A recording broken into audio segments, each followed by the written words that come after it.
Welcome to VendTech FM, a series of podcasts where we focus on various aspects of the coffee and vending world. Sounds fun, right? Alongside the suppliers, customers and everyone else in between, we'll give you a unique look at what we're about, what's truly important in an ever-changing and surprisingly interesting industry. Crane Merchandising Systems is a segment of Crane Co., a diversified manufacturer of highly engineered industrial products with a substantial presence in a number of focused niche markets across 26 countries. Since the 4th of July 1855, when R.T. Crane founded Crane Co., manufacturing has been at the heart of every crane business. Pioneering and visionary, R.T. Crane established a business that sought to continuously drive improvement both in its products and in its processes. Today we call this the Crane Business System. I'm Jamie Cochran, National Sales Manager for Refreshment Systems Limited. Today I'm with Area Sales and Account Manager David Bamford and Sales Director Paul Shattuck to talk about Crane's 166 years worth of experience. Hello gents. Hi Jamie, how you doing? I'm good, how are you? Yeah, we're all good, thank you. Good. Who are David Bamford and Paul Shattuck?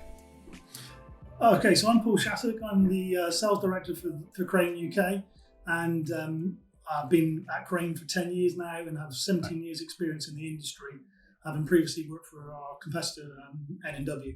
Right. Bit of a background. My background is in engineering. I was an engineer when I left school at 16. I did my apprenticeship in electronics engineering, migrated into a role of supply and service support on EPOS systems. Yeah. And then found myself in payment systems, and by chance ended up working with N&W on their cashless system called SIP at the time. Right. Okay. From there, I moved to N&W to support that product, and then 7 years after that, I came and joined Crane. And it's been an interesting journey. Yeah. In the 10 years, worked my way from area sales manager through to sales director. Just recently been made sales director since April. Right, So yeah, cool. it's been interesting times. Brilliant. Yeah. David? Yeah, so I'm David. I've been with Crane.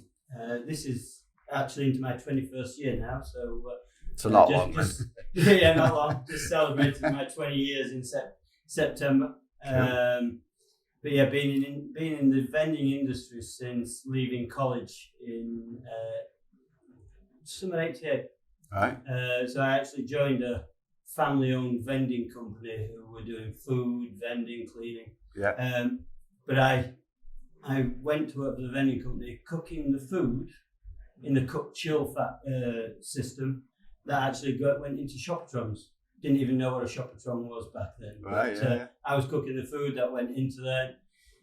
Graduated through that company doing the cooking. Then I went into the transport side of the business, delivering the food. Right. And then I ran that delivery side of the business. But I just really interested in the technical side of what the Shoppertron was or what the Twintron was back then, the Crane National Vendors. So, and then I joined Crane in 17th of September 2001.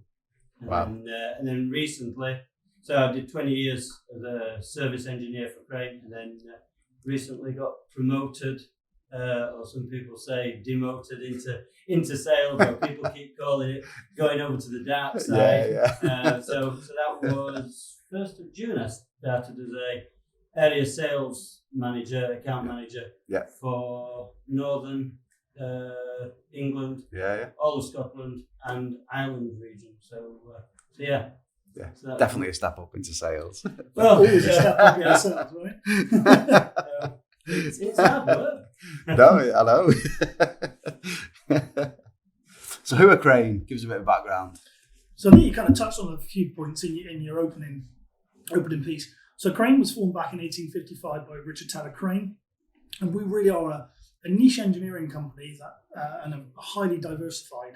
So we work within 4 categories or divisions. We have payment and machines, which is the division that myself and David work for. Yeah. We have aerospace and electronics. We have engineered materials, and then we have fluid handling, which is the original business of Crane, which Richard Taylor Crane started. So in simple terms, it's a bit like commercial plumbing parts. So pumps, valves, that's the original division of Crane.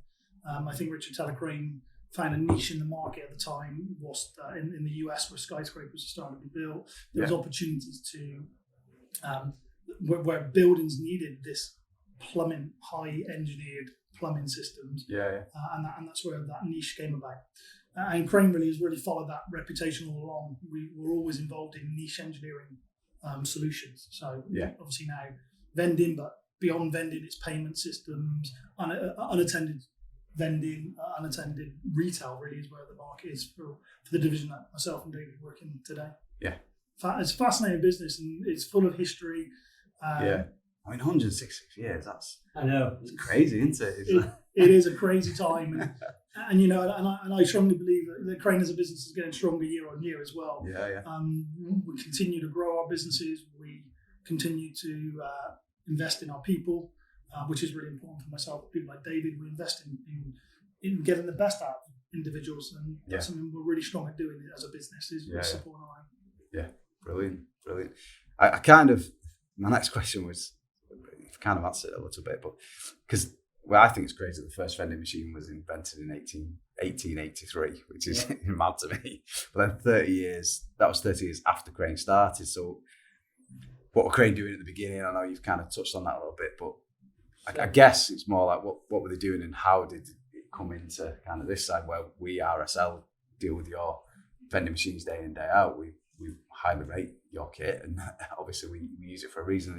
It's come from somewhere, but kind of how did Crane get involved in how did we come to be involved in vending? Even starting before vending machines even existed. I think, like you say, I mean, 1855 when he started, that was in plumbing and valves and making things like that. 1985 is when they got into vending. So 1985 they bought Unidynamics, and they also, which fed into merchandising side of the business, which was known as National Vendors, and then that's what became Crane National Vendors. So that was, let's say, 1985 when they started into that section. Right.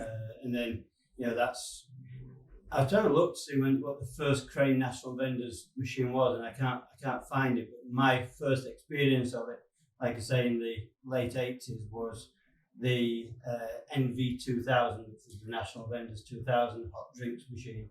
Big clunky buttons, and it actually delivered ice for your iced cold drinks. I remember as a kid playing roller hockey, and I always used to pester my mother or my father I want an ice drink, after the training session. And it was amazing how the ice came down the chute into the cup. So the cup would drop, ice would come down, and then the cold drink into it. And that was an NV2000. Oh, wow, how funny. That's because they're all the rage now, aren't they, the ice drinks?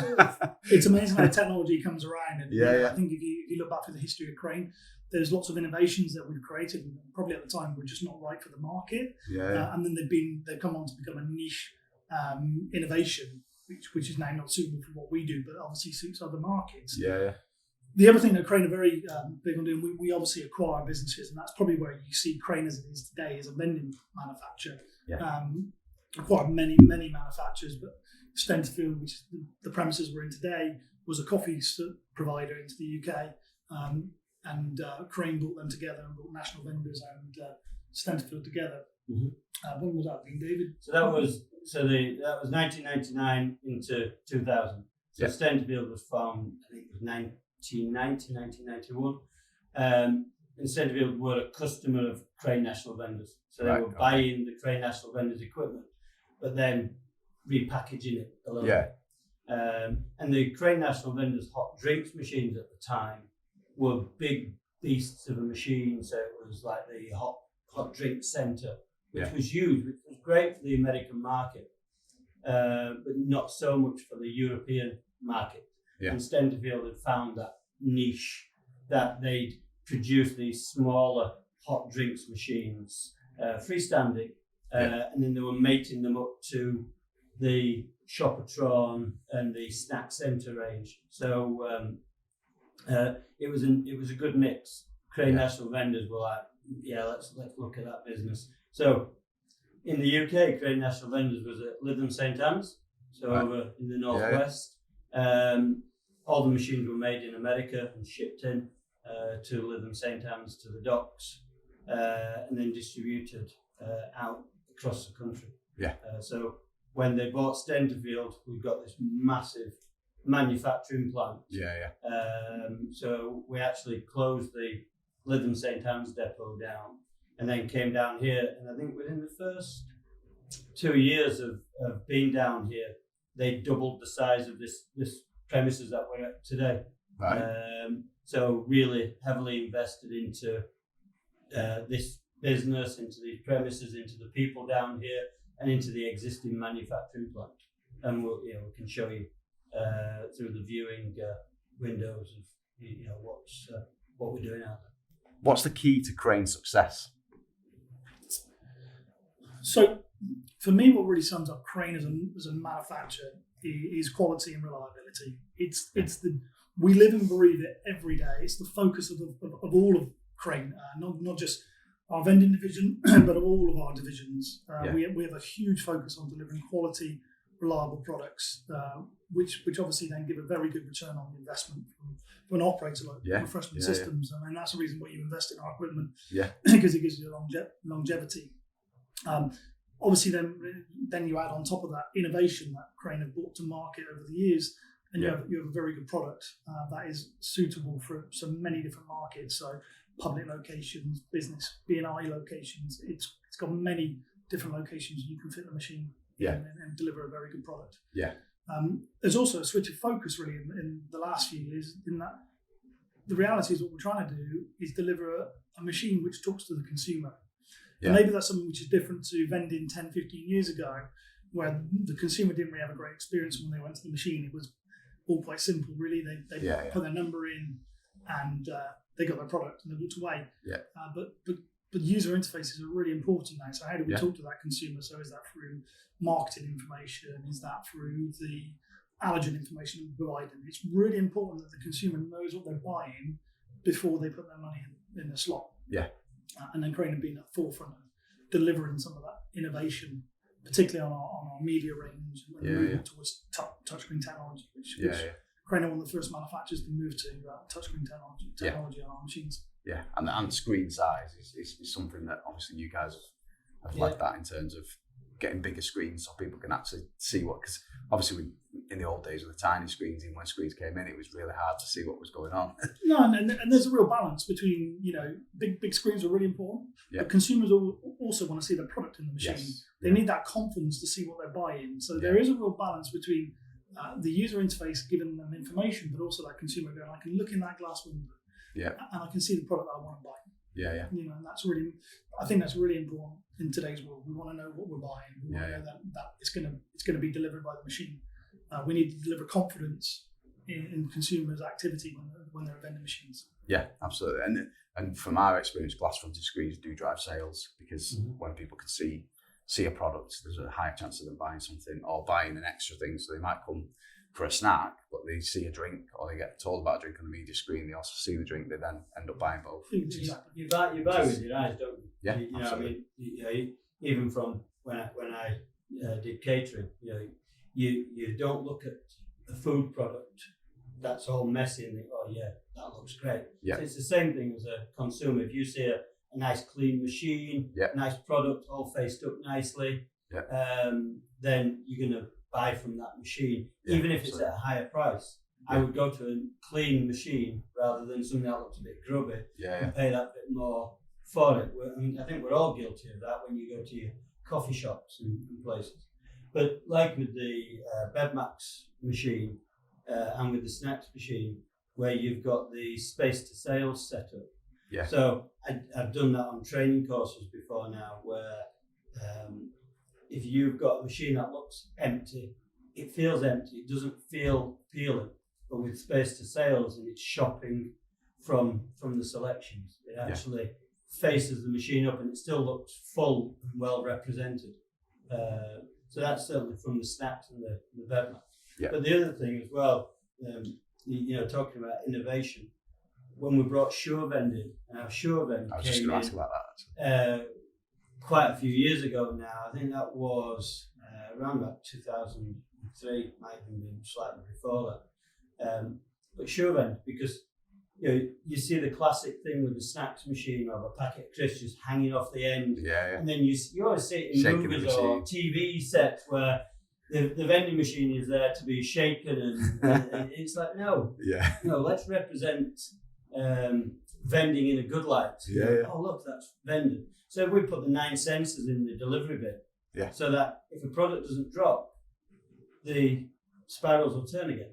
To throw that product off the end if the operator hasn't stacked it quite correctly, or there's something gone wrong. And heaven forbid it doesn't vend because there's an issue, the customer gets the money back, or they can spend the money on an alternative item. So so gone are those days where you used to put your quid in and then it's like absolutely get nothing back for it. And it's going back to giving that consumer the confidence. And I strongly believe going back 15, 20 years ago, consumers didn't have confidence when they went to a vending machine. Absolutely. All this technology, SureVend, which is a Crane innovation at the time, is massively important to give that consumer that confidence. You then add in the ability to show them nutritional information, which in today's world that we live in, that's really important, understanding what you're eating. Health and well-being, these are real key words at the moment. And we all live and breathe every day, and we want to know what we're eating and what impact that's having on our health.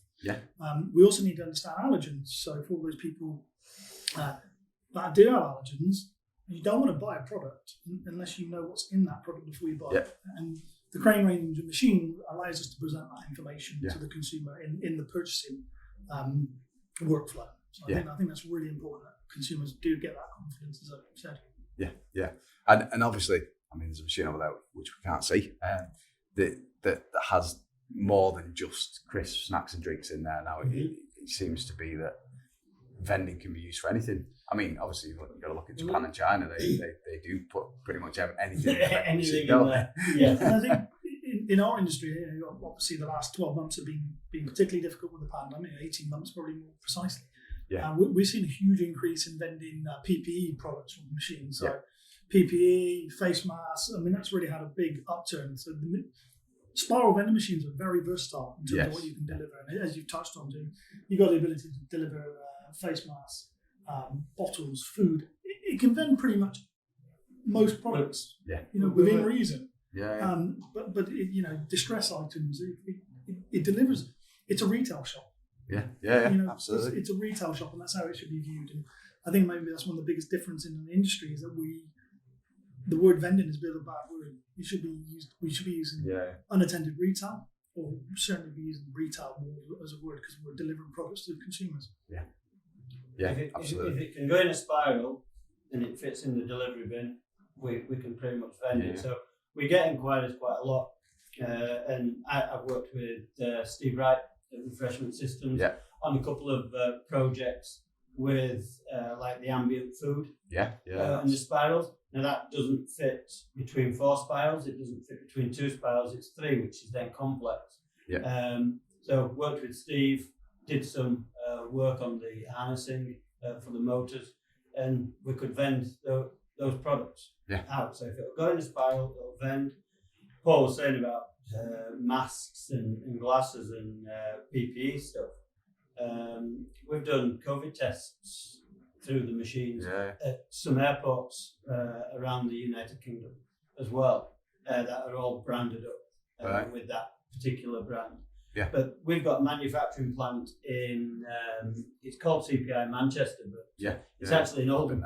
It's a good distance away from Manchester. But so we've actually got a merchant in there that's dispensing the gloves, the ear defenders, similar to what you've got on. So the team leaders go up with the cashless system. So each team leader's got a key that they go to the cashless system. They will vend off something, so they're not being charged for those products. But somebody back of house can actually look at Jamie Coughlin's had 3 sets of headsets and he's had some gloves this week. So they can account for that for his department. So they can look at that costing. Whereas before, they were going to the health and safety office and they were having to knock on the door, can I have some gloves, write it all down, quite old school. So it's, so we're practicing what we preach. We're not just trying to sell you a machine to use for those environments. We actually utilise it ourselves within our own divisions, and not just the vending division. So, in any other facilities, that's a Crane co-facility, has our equipment in with our technologies, because we believe in it. Yeah, brilliant. It just shows the diversity of the machine. Yeah, exactly. I mean, I think the key thing is that we're trying to demonstrate that a vending machine is not just about sweets and chocolate. Yeah. There's many opportunities. Our traditional route with vending operators is snacks, confectionery, cans and bottles, but there's a whole world out beyond that. And Crane are doing a very good job in that space. Yeah, I agree. So we kind of covered off the next question. So I'll technology-wise, kind of what sets Crane apart. Is there anything kind of beyond what we've already spoke about that you'd say does set you apart? What I think is really critical is that our product line, we have an electronics platform that sits across all those machines. Yeah. So that's a real significant element to that, in that we're, from an engineering point of view, it reduces the amount of training required.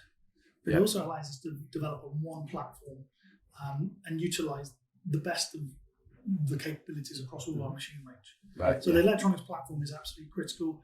We touched on touchscreen technology. We're the first manufacturer to have touchscreen technology across all our range of machines, so coffee, snacks, and cold drinks. Yeah. And in the world we live in right now, that's exactly where we need to be. Absolutely. We're constantly looking to innovate in terms of that experience as well. So it's electronic platform is really critical. Touchscreen technology, and then back to what I've talked about right at the start, quality and reliability. They are absolutely key to what we do as a business. Yeah, cool, brilliant. Tell me about Crane sustainability and corporate responsibility commitment. So first and foremost, we take it very seriously. So first, it's not just about a machine. So we can all look to make machines improve in their efficiencies. Yeah. But it goes beyond that. We have to look beyond the machine. We have to look at our factories. We have to look at what are we doing as manufacturers day in, day out. So we have targets in place for every single business right now to reduce our energy consumption. We have targets to reduce our water use, and these are really critical things in the world we live in. So it's really key on the agenda. There is a document Crane has in place which talks about all this information, and I think it's something maybe we'll share with your customers so they can see all the initiatives that we're taking on board to drive improvements across all of our businesses. Yeah. In terms of the machines, though, right now the biggest change at the moment is moving to R290, which is a change in gases in our machine. So it's a movement to a hydrocarbon, which drives efficiency improvements and has less impact on the environment. So zero depletion on the ozone. So these are really critical things, and it's there's legislation which comes into effect from the 1st of January 2022. Crane are ready for that legislation change, and the machines, both the BevMax and Merchant, will be ready in R290 with the new gas. Yeah. So sustainability, as I said, it's the machines are really critical, but also it goes way beyond that. It's what we're doing in our factories day in, day out. Yeah. How do we reduce our energy consumption? It's how do we deal with our waste management? We cover all those factors in every single one of our businesses. Yeah, brilliant. Because obviously to us as a company, sustainability is huge, and we don't just look to work with companies that have quality kit like yourselves. It's a bit more than that. So stuff like the sustainability, corporate responsibility commitment is huge to us. And it plays a massive part in who we work with and why we work with people. And I think it's further than that, also we touch on equality and things like that as well in the world we live in now. So that there's some real key items that Crane are looking at all the time. Yeah. How do we do the right things? Obviously it's about employing the right people to do the jobs. Yeah. But we need to make sure we're covering across all diversities of people. Absolutely, yeah. Cool. What's the Crane Fund for Widows and Children? So that was an organisation. Well, it was started by the Rich Teller's grandchildren. So they just wanted to put back into the communities, into represented places in areas where they operate. Yeah. So wherever the crane are operating around the world, they're always wanting to put back, and it's to put back into what's close to the associates as well. Yeah. So we have a bit of a say, or a chance of a say into where that money goes. So we can nominate certain charities, and it's not just the big charities, it's whatever's close to our hearts. So we can put a nomination in, and if it goes through and it becomes successful as a nomination, then funds will be diverted to that particular charity, and they put millions across into those charities. Wow, so, brilliant! So and it's been going for many years. Yeah, and I think they're the biggest shareholder of Crane as well. So right. They're bringing the money in, investing it, and then redistributing. Wonderful. I think that's amazing. That's brilliant. It's a truly great story, and it touches lots of people. And I think what's really good about that fund is that every associate has the ability to make an application to that fund. So for a charity which is close to their own hearts, I think local in our own business, 5 or 6 associates have nominated people close to their hearts. David works with Diamond Black Foundation in Ireland. I work with a charity called SMA because it's very close to my heart, and it's wonderful that we're able to give these charities money, which does make a big difference to what they do, and it does really make a difference. And on top of that, we also give up our own time, or the business gives up time, I should say. No, we don't give our own time. We give up time to go into the local communities and support projects as well.